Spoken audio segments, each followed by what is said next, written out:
नमस्कार साथियों, यह वीडियो विद्यालय के कार्मिकों और शिक्षकों से संबंधित है। इस वीडियो में हम अभिलेख संधारण के क्रम में विद्यालय के विद्यार्थियों के रिजल्ट रिकॉर्ड को संधारित रखने, उसमें भी विशेष रूप से सालादर्पण जनरेटेड ऑनलाइन रिकॉर्ड और एक्सेल सॉफ्टवेयर में तैयार किए गए रिकॉर्ड्स को सुरक्षित रखने और एक साथ संधारित रखने के संदर्भ में बनाया गया है। आशा करता हूं कि यह आपको पसंद आएगा। धन्यवाद। संधारित करने और सुरक्षित रखने से संबंधित है। परीक्षा परिणाम रिकॉर्ड जो है वह विद्यालय का अति महत्वपूर्ण अभिलेख है और इसकी आयु 50 वर्ष से अधिक निर्धारित की गई है और इसे अगर दीर्घ काल तक रखा जाए यानी अधिकाधिक समय तक रखा जाए तो इसमें कोई हानि नहीं है। यह वह रिकॉर्ड है जो कि यह प्रदर्शित करता है कि कौन सा विद्यार्थी कब किस सत्र में उत्तीर्ण हुआ, अनुत्तीर्ण हुआ, इससे संबंधित सभी जानकारी इनमें रहती है। यदि मैं अपने गत सत्र का परीक्षा परिणाम रिकॉर्ड अगर आपके सामने प्रदर्शित करूं, जो कि अपने क्रमिक विकास के क्रम में अब यहां तक आ गया है, तो पहले मैं यह क्लियर करना चाहूंगा कि यह सारा का सारा रिकॉर्ड वह रिकॉर्ड है जो सालादर्पण से प्राप्त हुआ है। जो मैनुअली तैयार किया जाता है वो रिकॉर्ड हम आगामी वीडियोस में देखेंगे। यह केवल वह रिकॉर्ड है जो कि हमें प्रिंटेड रूप में प्राप्त हो सकता है। तो इस प्रिंटेड रिकॉर्ड में सबसे पहले तो हम उस स्तर पर पहुंच गए कि जहां हमने यह जाना कि प्रत्येक पृष्ठ पर संस्था प्रदान के लिए हस्ताक्षर करना जो है वो बहुत ही मुश्किल कार्य है। इसलिए इसमें जितने भी पेज हैं हमने उन सब की पेजिंग कर दी। पेजिंग यानी पेज पर पृष्ठ क्रमांक अंकित कर दिया और इस पर लिखे हुए डाटा को जो है वो संस्था प्रदान के माध्यम से प्रमाणित करवा दिया, जिससे कि सभी पृष्ठों पर हस्ताक्षर करने की आवश्यकता जो है वो समाप्त हो जाए। इसके बाद अगर आप देखेंगे तो हमने इस सत्र से संबंधित जितने भी आदेश जारी हुए थे वो जारी इसमें हमने साथ में अटैच कर दिए हैं। आपने यह देखा होगा कि पिछले कुछ सत्रों में सत्रवार जो है वो भिन्न भिन्न प्रकार की योजनाएं चली, परीक्षा व्यवस्थाओं में विभिन्न प्रकार के परिवर्तन हुए। जैसे कि गत सत्र में जो है वो आरकेएसएमबी के आधारित परिवर्तन हुआ, तो आरकेएसएमबी के प्रोग्राम जो चला था उससे संबंधित अंकों का विभाजन क्या रहा, जो है लिखित परीक्षा और मौखिक परीक्षा का क्या अंक भार रहा, आरकेएसएमबी के का उसमें क्या रोल रहा, उससे संबंधित जो भी आदेश जारी हुए वो हमने इसमें साथ में अटैच कर दिए। इसके साथ ही हमारे 5वीं और 8वीं की परीक्षाएं जो है वो भी आरकेएसएमबी से प्रभावित हुई, तो उससे संबंधित जो सत्रांक भेजने के निर्देश थे वो भी हमने इसमें साथ में अटैच कर दिए, ताकि यह इस सत्र विशेष के लिए आदेश थे। आरकेएसएमबी का यह प्रोग्राम अगले सत्र में चलेगा या नहीं चलेगा या किस रूप में चलेगा, इसका अंक भार क्या रहेगा, यह अभी पता नहीं है और पिछले वर्षों में तो आरकेएसएमबी के था भी नहीं। इसलिए हमने इन सभी इस सत्र विशेष आदेशों को इसमें साथ में संकलित करना जो है वो उचित समझा, ताकि आगे आने वाले वर्षों में जब भी इस सत्र का रिकॉर्ड देखा जाएगा तब किसी भी प्रकार की कंफ्यूजन की स्थिति में अगर रिकॉर्ड के साथ में रिकॉर्ड के सारा का सारा ब्यौरा दिया गया है तो वह मार्गदर्शन करने में उपयोगी साबित होगा। इसके साथ ही सालादर्पण पर स्थानीय परीक्षा में अंक फीडिंग करने के लिए जो निर्देश प्राप्त हुए थे सालादर्पण पर, वो भी हमने इसमें साथ में अटैच कर दिए हैं, क्योंकि सत्र विशेष के लिए इनमें भी कुछ परिवर्तन हुआ था। जिसमें मुख्य परिवर्तनों में अगर मैं कहूं तो इस सत्र में वार्षिक परीक्षा के लिए जो अंडर 20 का नियम था कि कक्षा 9 और कक्षा 11 में जो है वो वार्षिक परीक्षा में पहले 20% से कम अंक प्राप्त करने वाला विद्यार्थी अनुत्तीर्ण हो जाता था, जबकि इस सत्र में के जो नियम सालादर्पण पर प्राप्त हुए उसमें ऐसा कोई नियम नहीं था। सत्रांकों की सारी व्यवस्थाओं के साथ साथ जो पूरक परीक्षा से संबंधित आदेश जारी हुआ था वो भी हमने इसमें संलग्न कर दिया और पूरक परीक्षा के अंकों की प्रविष्टि के लिए जो आदेश जारी हुए थे उनमें क्या जो है सैद्धांतिक और प्रायोगिक अंकों का विभाजन रहेगा, किस प्रकार की व्यवस्था रहेगी, वो भी हमने इसमें संकलित कर दिया। इस संकलन का सबसे अच्छा जो है वो प्रभाव ये पड़ेगा कि आने वाले समय में जो है जब कभी भी यह प्रश्न उठेगा कि भाई कक्षा 9 में जो है वो 100 पूर्णांक का हुआ तो 200 में से अंक कैसे दिए गए, या 11वीं कक्षा में जो है वो 200 पूर्णांक का जो सारा का सारा योग बैठा उसका किस प्रकार से हिसाब किया गया, तो वो सारा का सारा ब्यौरा हमें मिल जाएगा। ये सत्र विशेष के सभी आदेश इसमें संकलित करने के पश्चात हमने ये सोचा कि जब हम सत्र विशेष के सारे आदेश इसमें डाल ही रहे हैं तो परीक्षा स्थानीय परीक्षा से जुड़े हुए सभी जो सामान्य आदेश हैं वो भी हमें इसमें डाल देने। स्थानीय परीक्षा के जो है वो सामान्य आदेश 2011-12 के जो लागू हुए थे वही अभी चल रहे हैं और इनमें जो भी समय समय पर संशोधन हुए थे 2011-12 के आदेश के साथ में ही हमने वह संशोधन आदेश भी सभी प्रकार के इसमें डाल दिए, जिससे कि हमारे पास में सारा का सारा रिकॉर्ड और ब्यौरा हो कि भाई अब तक का सत्रों में अंक विभाजन क्या था, क्या व्यवस्थाएं थी और इस वर्ष क्या परिवर्तन किए गए, वो सारा का सारा रिकॉर्ड हमारे पास में रहने से समझना और समझाना दोनों ही आसान हो गया। इसके साथ ही जीवन कौशल जो कि कक्षा 11 में चलता है, इसके विषय में देखा जाता है कि इसकी क्या अंक व्यवस्था है, इसके जो है सामान्य निर्देश क्या हैं, यह प्रायः उपलब्ध ही नहीं होते हैं और इन्हें जो है वो संधारित करना, इसके साथ संकलित करना हमने जो उचित समझा, इसलिए हमने जोड़ लिया। इसी के साथ ही जो समाज शिविर योजना से संबंधित प्रतिवेदन है, उन प्रतिवेदन की क्या रूपरेखा रहेगी, उनसे संबंधित क्या निर्देश हैं, उनके जो मूल्यांकन प्रपत्र हैं, दल नायक दल शिक्षक के जो दायित्व हैं, प्रतिदिन किए जाने वाले कार्यक्रम हैं, वो निर्देश भी हमने इसके साथ में सम्मिलित कर दिए। यह जो समाज सेवा शिविर से संबंधित सारे के सारे निर्देश हैं, यह विवरणिका परीक्षा 2016 से उठाए गए हैं और ये सारे के सारे उसी सत्र के अभी तक चल रहे हैं। फिर उसके बाद में इन सभी चीजों को हमने संकलित करने के पश्चात में जो है रिजल्ट रिकॉर्ड से रिलेटेड हमारे डिटेल्स को डालना शुरू कर दिया। आपने अभी देखा होगा कि पिछले कुछ पेज जो है वो यहां आपने खाली खाली देखे होंगे। तो ये खाली पेजों की आवश्यकता समय के अनुसार हमें पता चला कि कई बार बहुत सारी जानकारियां ऐसी होती है जो बाद में पता चलती है और उन्हें जोड़ना होता है। चूंकि अब हमने इनको बाइंड करवा लिया है, तो बाइंड करवाने के बाद जोड़े कहां या कुछ लिखना है तो लिखे कहां, इसलिए हमें खाली प्रश्नों की उपयोगिता समझ में आई और हमने प्रत्येक रिकॉर्ड, प्रत्येक जानकारी के साथ में अंत में एक खाली पेज देना शुरू किया, प्रारंभ में और अंत में, जिससे कि कोई भी उपयोगी जानकारी जो कि छूट गई है उसे चाहे लिखना हो, चाहे प्रिंटेड पेज को यहां पर चिपकाना हो, चिपका करके बाद में प्रमाणित कर लें, जिससे कि वह जानकारी इसके साथ में संरक्षित, सुरक्षित और संधारित रह जाए। इसके बाद में हमने जो है वो विद्यालय को के रिजल्ट को एक नजर में देखने के लिए जो हमारे संस्था प्रधान हैं उनका रिजल्ट और यहाँ पर पढ़ाने वाले सभी अध्यापकों का रिजल्ट, वो भी कक्षा 10 और 12 का रिजल्ट जो कि हमें साला दर्पण पर उपलब्ध है, वो हमने वहां से प्रिंट निकाल करके यहाँ पर अटैच कर लिया।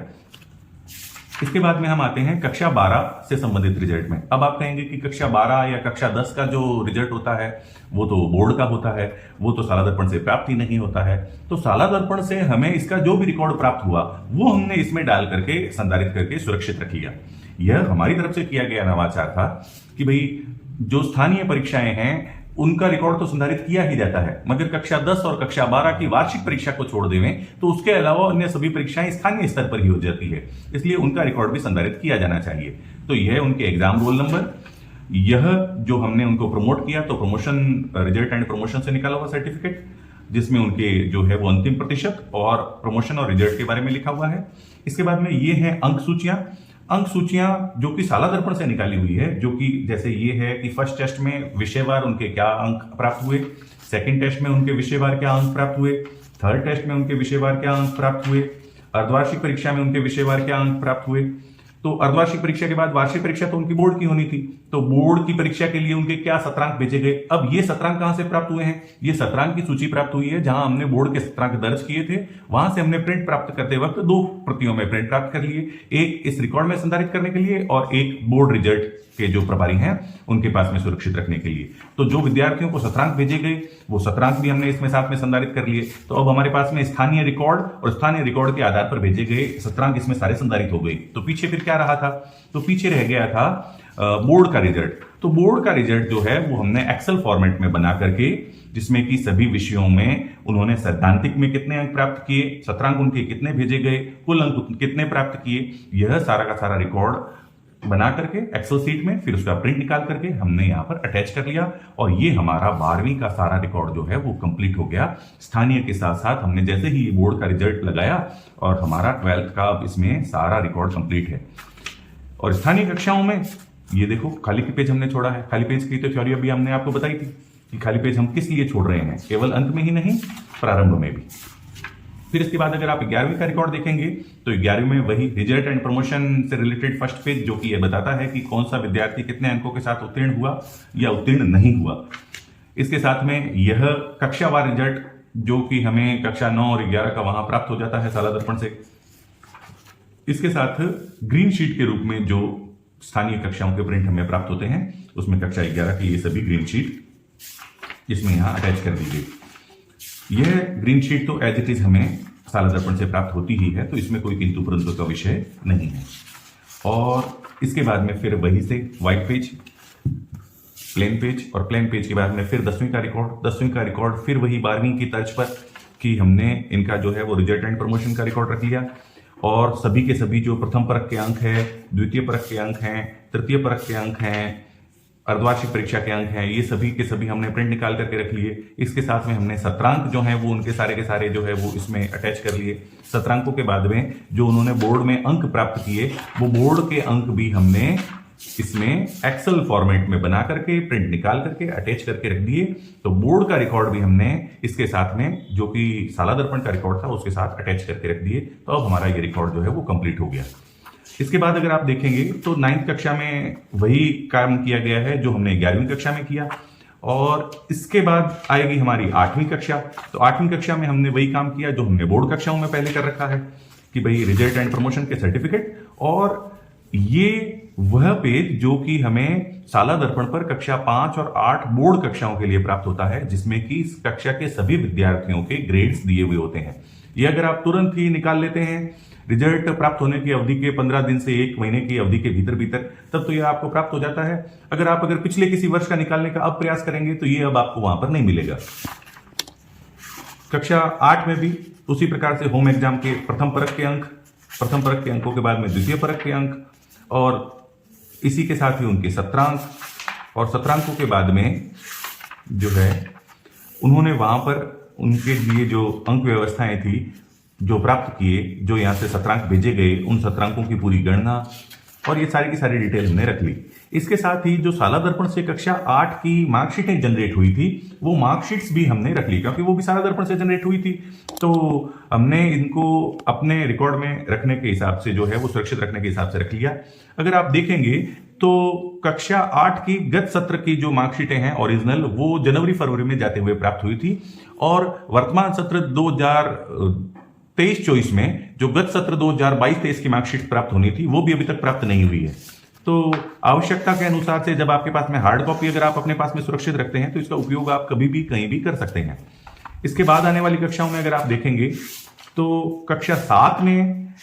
ये कक्षा 7 की ग्रीन शीट है जो कि गत सत्र में हमें इसी प्रकार से प्राप्त हुई थी। ग्रीन शीट हमने प्राप्त की ही थी। ग्रीन शीट के अलावा वो सारा रिकॉर्ड जो कि आवश्यक रूप से जरूरी है कक्षा 7 और 6 का, वो भी हमने निकाल करके इसमें सुरक्षित रख लिया है। इसके बाद आते हैं 5वीं कक्षा के लिए। तो अगर आप देखेंगे कि भाई 5वीं कक्षा में भी पिछली बार जो है वो मार्कशीटें हमें जो है वो साला दर्पण से प्राप्त हुई थी, और इनकी ओरिजिनल मार्कशीट जो है संभवतः अक्टूबर से जनवरी तक प्राप्त होगी। तो हमने आवश्यकता के अनुसार इन्हें भी निकाल करके संधारित कर लिया है। इसके बाद कक्षा 4 के लिए अगर आप देखेंगे तो कक्षा 4 के लिए हमें जो है वो यह मार्कशीट्स प्राप्त हुई थी। तो हमने रिकॉर्ड में ग्रीन शीट के रूप में इन्हीं मार्कशीट्स को रख लिया जो कि RKSMB के आधारित थी, जिसमें तीनों आकलनों का ब्यौरा था। कक्षा 4 में RKSMB के आधारित थी, मगर कक्षा 3, 2 और 1 जो है वो CC आधारित था। तो CC रिकॉर्ड जो है वो तो हमने सेपरेटली बना रखा है, और CC रिकॉर्ड के अलावा उनका रिजल्ट एंड प्रमोशन, कक्षा 3 का रिजल्ट एंड प्रमोशन जो है वो 4थी कक्षा में हो गया, तो हमने वो पेज निकाल करके रख लिया, जिससे कि हमें आगे आने वाले वर्षों में ये जानकारी तो रहे कि भाई इस सत्र में कक्षा 3 में ये विद्यार्थी पढ़ते थे, इनके SR नंबर ये थे, और ये क्रमोन्नत होकर के कौन सी कक्षा में पहुंच गए, कक्षा 4 में पहुंच गए। और इनके RKSMB के जो अंक जो इनके SA1 में, SA2 में, SA3 में आए थे, ये भी हमें साला दर्पण से प्राप्त हो रहे थे, इसलिए हमने इनको भी यहां पर जो है वो प्रिंट निकाल करके इनके साथ में रख लिया। इसी प्रकार से कक्षा 2 जो है वो कक्षा 3 में प्रमोट हुई थी, और यह रिकॉर्ड भी हमने रख लिया, और उनके भी हमने जो रिकॉर्ड प्राप्त हुआ था वो रखने के साथ साथ कक्षा 1 को भी कक्षा 2 में प्रमोट करने का रिकॉर्ड रख लिया। और इस तरह से हमने इस रिजल्ट रजिस्टर में कक्षा 1 से 12 तक के सभी के रिजल्ट रिकॉर्ड को समाहित करने का प्रयास किया। इस एक रजिस्टर से यह पता लग जाता है कि कक्षा 1 से कक्षा 12 में सत्र 2022-23 में पढ़ने वाले सभी विद्यार्थियों का परीक्षा परिणाम क्या रहा, और वो आगामी रूप से किस कक्षा में क्रमोन्नत हुए। ऐसा नहीं है कि यह प्रयास अब शुरू किया गया था और इसलिए इसमें इतने सारे के सारे अटैचमेंट है। यह प्रयास भी वर्षों पहले शुरू हो गया था। अगर आप देखेंगे तो ओल्ड रिकॉर्ड में हमारे पास में यहां पर 2016-17 का भी रिकॉर्ड पड़ा है, यानी यह उस वक्त से हमने संधारित करना प्रारंभ कर दिया था जिस वक्त ये सारे कार्य जो है वो शाला दर्पण पर शुरू हुए थे। आपको अगर याद हो तो साला दर्पण से निकाले गए रिकॉर्ड को ग्रीन शीट के रूप में मान्य था, वो भी विशेष रूप से कक्षा 6 से 8 के लिए। यह 2019 में यह आदेश पारित हुआ था। मेरे पास में वो आदेश की कॉपी मिल भी जाएगी, ये रहा। कक्षा 6 से 8 के लिए यह 10 अप्रैल 2019 को आदेश पारित हुआ था कि जो डाउनलोड शाला दर्पण पोर्टल से ग्रीन शीट डाउनलोड की जा सकेगी और डाउनलोड ग्रीन शीट का प्रिंट लेकर प्रमाणीकरण के पश्चात विद्यालय रिकॉर्ड में परीक्षा परिणाम रिजल्ट के रूप में संधारित कर ली जाएगी। यह आदेश जारी हुआ था 10 अप्रैल 2019, मगर यह व्यवस्थाएं 2016-17 में ही शुरू हो गई थी, इसलिए हमने तो 2016-17 से ही इनके प्रिंट निकालने शुरू कर दिए थे। और शुरुआती वर्षों में अगर मैं आपको एक खास बात, एक गजब की चीज बताऊं तो 2016-17 में जब यह प्रोग्राम शुरू हुआ था कि शाला दर्पण पर रिजल्ट बनाया जाए, शाला दर्पण से मार्कशीट निकले, शाला दर्पण से ग्रीन शीट निकले, तो उन वर्षों में भी ये जो रिजल्ट निकले थे उनकी अगर आप देखेंगे तो इस प्रकार की ग्रीन शीट निकलती थी। मगर अगर आप देखेंगे तो खास बात यह है कि उन वर्षों में कक्षा 10 की भी ग्रीन शीट निकलती थी, यानी बोर्ड कक्षा 10 की भी ग्रीन शीट निकलती थी, और इसी प्रकार से कक्षा 8 की भी ग्रीन शीट निकलती थी। हालांकि यह रिकॉर्ड अब शाला दर्पण पर उपलब्ध नहीं है, मगर जिन्होंने निकाल करके रखा उनके पास में कंप्यूटर जनरेटेड शाला दर्पण का हॉलमार्क उस वक्त जगह जगह लगा हुआ था, और शाला दर्पण के हॉलमार्क सहित सारा का सारा रिजल्ट रिकॉर्ड जो है वो 2016-17 से जनरेट हो रहा था, और कक्षा 8 और कक्षा 10 की भी जनरेट हो रही थी। हालांकि कक्षा 10 और कक्षा 8 की ग्रीन शीट जो है वो सितंबर तक जाते जाते जनरेट हो रही थी, जब तक कि उनके बोर्ड का परीक्षा परिणाम शाला दर्पण पर अपडेट होता था, तो तब जाकर के जनरेट होती थी। मगर हमारे पास में तब से ही ये रिजल्ट रिकॉर्ड जो है वो सुरक्षित किया जा रहा था, संधारित किया जा रहा था, और उस वक्त भी इनके प्रोटेक्शन के लिए हमने जिस प्रकार से हमने पिछले वीडियो में अगर आपने देखा होगा कि उपस्थिति रजिस्टर जो है उसमें प्रोटेक्शन शील्ड लगाई थी, उस प्रकार से हमने इसमें भी प्रोटेक्शन शील्ड आगे की तरफ और पीछे की तरफ प्लास्टिक शीट के रूप में लगाने का प्रयास किया। ये जो अगर आप देखेंगे कि यहाँ हमने एडिशनल कागज लगाए हैं, ये भी इनका प्रोटेक्शन भी देते हैं, और प्रोटेक्शन देने के साथ साथ में अतिरिक्त रूप से कोई सूचनाएं जोड़नी हो तो उसका भी काम करते हैं। इसलिए हमने शुरू में तो हम इनमें एडिशनल पेपर्स जो है वो शुरू में और आखिर में ही जोड़ते थे, और उसके बाद आने वाले वर्षों में हमने जो है वो सभी की सभी कक्षाओं के रिजल्ट शुरू होने और अंत होने पर जो है हमने इसको जोड़ना शुरू कर दिया। इसके बाद मतलब ऐसा नहीं है कि ये सिर्फ 16-17 में ही चला था, 16-17 के बाद 16-17, 17-18, 17-18 के बाद 18-19, इस तरह से परीक्षा परिणाम रिकॉर्ड जो है वो कंटिन्यू चलते रहे। और अगर आप यहां देखेंगे तो उस सत्र में हमारे यहाँ 11वीं कक्षा शुरू हुई थी, और 11वीं कक्षा के रिजल्ट जो है वो उस वक्त शाला दर्पण पर नहीं बन रहे थे, वो एक्सेल सीट में तैयार हो रहे थे। तो हमने एक्सेल सीट से निकले हुए पेजेस भी जो हैं वो इसमें अटैच कर दिए। ये देखो, ये एक्सेल सीट में जो एक्सेल सॉफ्टवेयर में जो रिजल्ट बन रहे थे उसको हमने A4 पर निकाल करके और ये रिजल्ट रिकॉर्ड के रूप में इसमें अटैच कर दिए। इनको यहां पर अटैच करने से ये रिकॉर्ड सारे के सारे सुरक्षित भी हो गए और व्यवस्थित होने के साथ साथ अपने दूसरे सारे रिकॉर्ड के साथ में अटैच हो गए। उस वक्त जो कक्षा 10 के रिजल्ट का ग्रीन शीट का फॉर्मेट था वो बहुत ही अच्छा और नया फॉर्मेट था। उसमें कुछ चीजें मैनुअली भरने के लिए भी थी कि जैसे भाई रिजल्ट की डेट क्या है, या अटेंडेंस कितने में से कितनी है तो कितने % अटेंडेंस है, या अगर किसी विद्यार्थी ने इफ सप्लीमेंट्री यानी अगर सप्लीमेंट्री आई है तो किस विषय में आई है और उसमें क्या रिजल्ट रहा है, वो भी मार्क करना जो है वो कार्य मैनुअली था। वो मैनुअली कार्य हमें कई विषयों में करना पड़ा क्योंकि कई बच्चों ने जो है वो सप्लीमेंट्री आई थी। इसके साथ ही समय दर समय हमें ये भी पता चला, अनुभव के साथ एहसास हुआ कि जब हम इनकी बाइंडिंग करवाते तो बाइंडिंग करवाने के बाद इन पेपर्स को बराबर करने के लिए बाइंडिंग वाले जो है वो एक कट चलाते हैं। उन कट की वजह से पेपर जो है वो नीचे से कटते हैं, जिस ऊपर से भी कटते हैं, साइड से भी कटते हैं। तो कई बार कई जरूरी जानकारियां या मोहर का नीचे वाला हिस्सा या पेपर की हेडिंग जो है वो कट जाती है। तो उन कटी हुई हिस्सों को वो हिस्से कटे नहीं, इसके लिए हमने आगे के वर्षों में अपने बाइंडिंग करने वाले शॉपकीपर्स को ये निर्देशित कर दिया कि भाई बाइंड तो करना है इसको, मगर इक्वल कट नहीं लगाना है, पेपर्स को बराबर नहीं करना है। थोड़े बहुत ऊपर नीचे अगर किसी कारण से रह गए हैं तो उन्हें वैसे ही रहने दो, मगर पेपर पर कट मत लगाओ, क्योंकि पेपर पर लिखी हुई सभी प्रकार की जानकारी हमारे लिए बहुत ज्यादा उपयोगी है। आशा करता हूं कि भाई इससे आपको भी अपने विद्यालय के परीक्षा परिणाम रिकॉर्ड जो है वो व्यवस्थित करने में आसानी होगी, मार्गदर्शन मिलेगा। और अगर आपकी तरफ से अगर कोई सलाह हो तो आप हमें कृपया कमेंट बॉक्स में जरूर लिखिएगा, हम वो अपने इस नवाचार में जोड़ने का प्रयास करेंगे। बहुत बहुत धन्यवाद।